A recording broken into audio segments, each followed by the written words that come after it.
Shrimad home remedies में आपका स्वागत है और हम आपको बताएंगे श्रीमद् भागवत गीता सिर्फ 18 पंक्तियों में। मतलब हम हर अध्याय सिर्फ एक लाइन में बताएंगे और जो सबसे इंपॉर्टेंट लाइन होगा वो ही मैं आपको बताने वाला हूँ। धार्मिक ग्रंथों ने सदियों से ही मानवता को सही दिशा और जीवन शैली सिखलाई है। हम जिस धर्म को मानते हैं उसी आदर्श पर आगे बढ़ते हैं। ये आदर्श हमें धार्मिक ग्रंथों के माध्यम से मिलते हैं और पीढ़ी दर पीढ़ी हम इन्हीं आदर्शों का पालन करते हैं। हिंदू धर्म में, सनातन धर्म में श्रीमद् भगवद गीता को सबसे पवित्र माना गया है। यह सबसे रहस्यमयी ग्रंथ है।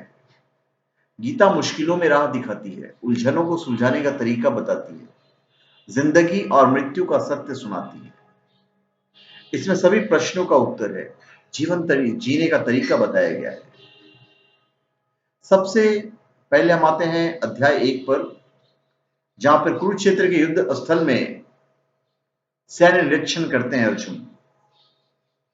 अर्जुन अपने विपक्ष में प्रबल सैन्य व्यूह को देखकर भयभीत हो गए थे। उनके सगे संबंधी जीव प्रेम ने देश और राजा के प्रति उनके कर्तव्य को भुला दिया। इस प्रकार साहस और विश्वास से भरे अर्जुन महायुद्ध के प्रारंभ से पूर्व ही युद्ध स्थगित कर रथ पर बैठ गए। श्री कृष्ण से कहते हैं कि मैं युद्ध नहीं करूंगा, मैं पूज्य गुरुजनों और संबंधियों को मारकर राज्य का सुख नहीं चाहता, मैं भिक्षाटन कर लूंगा, भिक्षा मांगकर जीवन धारण कर लूंगा, वो मैं ज्यादा श्रेष्ठकर समझता हूं। ऐसा सुनकर भगवान श्री कृष्ण ने अर्जुन को उनके कर्तव्य और कर्म के बारे में बताया। फिर दूसरा अध्याय जहां पर गीता का सार है, सांख्य योग है। उसका सार है कि शरीर नित्य और आत्मा जन्म मृत्यु रहित है। निष्काम कर्म, निष्काम भक्ति और ज्ञान सम्मिलन के फलस्वरूप ब्रह्म प्राप्ति और सिद्ध प्रज्ञ अवस्था होती है। इस अवस्था में स्थित होकर मनुष्य निष्काम भाव से अपने वर्ण और आश्रम के कर्म करके अंत में ब्रह्म निर्वाण या मोक्ष प्राप्त करते हैं। फिर तीसरा अध्याय है कर्म योग। कर्म योग में सभी कर्म केवल दूसरों के लिए किए जाते हैं। हम सुख चाहते हैं, अमरता चाहते हैं, निश्चिंतता चाहते हैं, निर्भरता चाहते हैं, स्वाधीनता चाहते हैं, लेकिन ये सब हमें संसार से नहीं मिलेगा, परंतु संसार से संबंध विच्छेद से मिलेगा। हमें संसार से जो कुछ मिला है उसको केवल संसार की सेवा में समर्पित कर दें, यही कर्म योग है। यही यदि ज्ञान का संस्कार है तो स्वरूप का साक्षात्कार हो जाता है, और यदि भक्ति से संस्कार है तो भगवान में प्रेम हो जाता है। जो कर्म हम अपने लिए नहीं चाहते हैं उसको दूसरे के प्रति नहीं करनी चाहिए। फिर है अध्याय 4, जिसे दिव्य ज्ञान कहते हैं या ज्ञान योग कहते हैं। मनुष्य शरीर अपने किए हुए कर्मों का फल ही लोक और परलोक में भोगा जाता है। जिसे धूल का छोटा से छोटा कण भी विशाल पृथ्वी का ही एक अंश है, ऐसे ही शरीर भी विशाल ब्रह्मांड का ही एक अंश है। ऐसा मानने से कर्म तो संसार के लिए होंगे, पर योग मतलब नित्य योग अपने लिए अर्थात परमात्मा का अनुभव हो जाएगा। जैसे आकाश में विचरण करते वायु को कोई मिट्टी में पकड़ सकता है, इसी तरह मन को कोई नहीं पकड़ सकता है। फिर अध्याय 5, जहां पे संन्यास योग की बात की गई है। कृष्ण भावना भक्ति कर्म जिसको कहते हैं, कर्म के द्वारा ईश्वर के साथ संयोग ही कर्म योग है। जिस कर्म में भगवान का संयोग नहीं होता वो कर्म योग नहीं है, वह केवल कर्म मात्र है। कर्म सकाम होने से वह बंधन का कारण होता है, और निष्काम होने पर चित्त शुद्धि क्रम से वह मोक्ष का कारण बनता है। फिर अध्याय 6, जहां पे श्री कृष्ण ने ध्यान योग के बारे में बताया है। सूत में जरा सा रेशा भी रहने से वो सुई के छेद में नहीं घुसता है।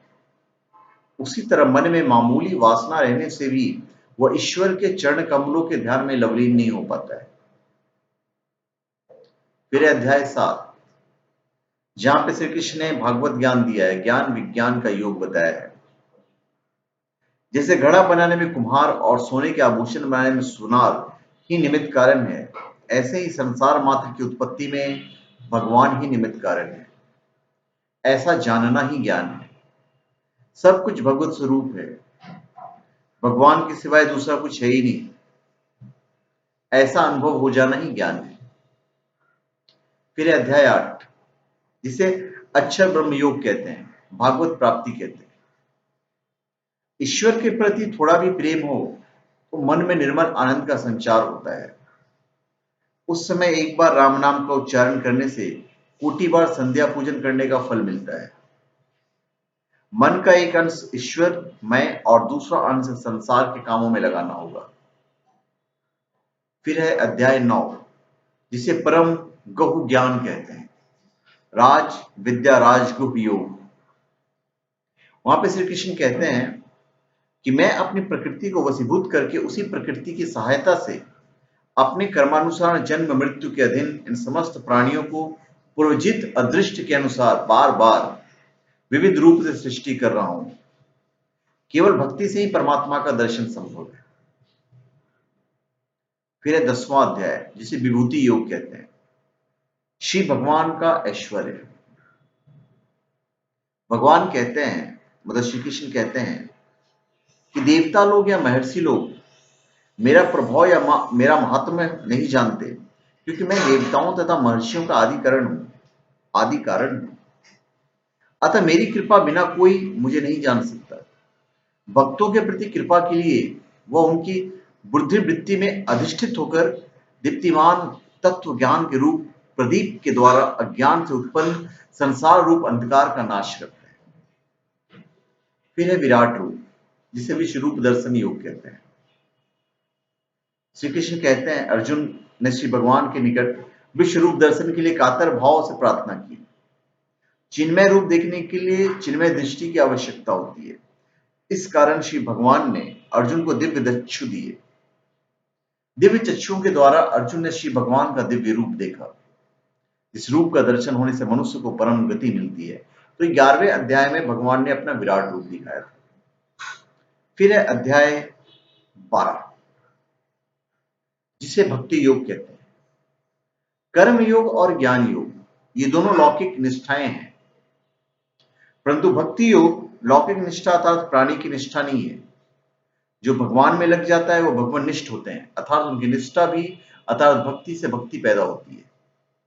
श्रवण कीर्तन स्मरण पाद सेवन अर्चन वंदन दास सांख्य और आत्मनिवेदन, ये 9 प्रकार की साधना भक्ति है तथा इनके आगे प्रेम लक्षणा भक्ति साध भक्ति है, जो कर्म योग और ज्ञान योग सबकी साध्य है।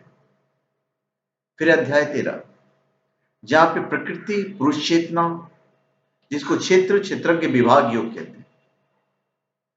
जिस प्रकार खेत में जैसा बीज बोया जाता है वैसा ही अनाज पैदा होता है, उसी प्रकार शरीर में जैसे कर्म किए जाते हैं उनके अनुसार ही दूसरे शरीर की परिस्थिति आदि मिलते हैं। तात्पर्य यह है कि इस शरीर से किए गए कर्मों के अनुसार ही यह जीव बार बार मरण रूप फल भोगता है। इसी दृष्टि से इसको क्षेत्र कहते हैं। क्षेत्र मतलब खेत। फिर अध्याय 14, ये 3 सत्व रज तम प्रकृति के ही गुण हैं। यद्यपि परम पुरुष निष्क्रिय है तो भी गुणों के संग के कारण मानव पुरुष का संसार बंधन होता है। ये 3 गुण एकत्र एक ही क्षेत्र में रहते हैं। जब भी देहेंद्रिय के किसी द्वार में ज्ञान रूप प्रकाश होता है तभी उस मनुष्य को सत्वगुण संपन्न या सात्विक कहते हैं। यही है प्रकृति के 3 गुण। गुण त्रय विभाग योग इसको कहते हैं। फिर अध्याय 15, जिसको पुरुषोत्तम योग कहते हैं। यहां श्री कृष्ण कहते हैं कि मैं प्रत्येक मनुष्य के अत्यंत नजदीक हृदय में रहता हूं, अतः किसी भी साधक को मेरी प्राप्ति में निराशा नहीं होनी चाहिए। मेरी दूरी अथवा वियोग अनुभव करते हुए भी वो मेरी प्राप्ति कर सकता है। इसलिए पापी पुण्यात्मा मूर्ख पंडित निर्धन धनवान रोगी निरोगी यदि कोई भी स्त्री पुरुष किसी भी जाति वर्ण संप्रदाय देश काल परिस्थिति आदि में क्यों न हो, भगवत प्राप्ति का वो पूर्ण अधिकारी है। फिर है अध्याय 16, जिसको देवासुर संपत्ति भाग योग कहते हैं। शास्त्रों का नियम पालन न करके मनमाने ढंग से जीवन व्यतीत करने वाले तथा असुरी गुणों वाले व्यक्ति अधम योनियों को प्राप्त करते हैं और आगे भी भव बंधन में पड़े रहते हैं। किंतु दैवी गुणों से संपन्न तथा शास्त्रों का आधार मानकर नियमित जीवन बिताने वाले लोग आध्यात्मिक सिद्धि प्राप्त करते हैं। फिर अध्याय 17, जिसको श्रद्धा का विभाग कहते हैं, श्रद्धात्रय विभाग योग उसको माना कहा जाता है। पुण्य कर्म से पुण्य की उत्पत्ति होती है और पाप कर्म से पाप की उत्पत्ति होती है। रमणीय आचरण करने वाले श्रेष्ठ योनियों में जन्म ग्रहण करते हैं और निंदित आचरण करने वाले निकृष्ट योनि में जीते हैं या उसी में जाते हैं। यही संसार का शाश्वत नियम है। और 18वां और आखिरी जो अध्याय है वो है मोक्ष योग, जिसे आप उपसंहार कह सकते हैं गीता का। संन्यास की सिद्धि है ये। स्वयं भगवान शरणागत हो जाना, यह संपूर्ण साधनों का सार है। सर्वसमर्थ प्रभु के शरण भी हो गए और चिंता भी करें, ये दोनों बातें बड़ा विरोधी हैं, क्योंकि शरण हो गए तो चिंता कैसी, और चिंता होती है तो शरणागति कैसी। यही 18वां अध्याय। और हम चाहते हैं कि ये वीडियो को आप शेयर कीजिए ताकि लोगों के घर घर तक पहुंचे। धन्यवाद। आप हमारे चैनल को सब्सक्राइब करें और अपने कमेंट दीजिए। धन्यवाद।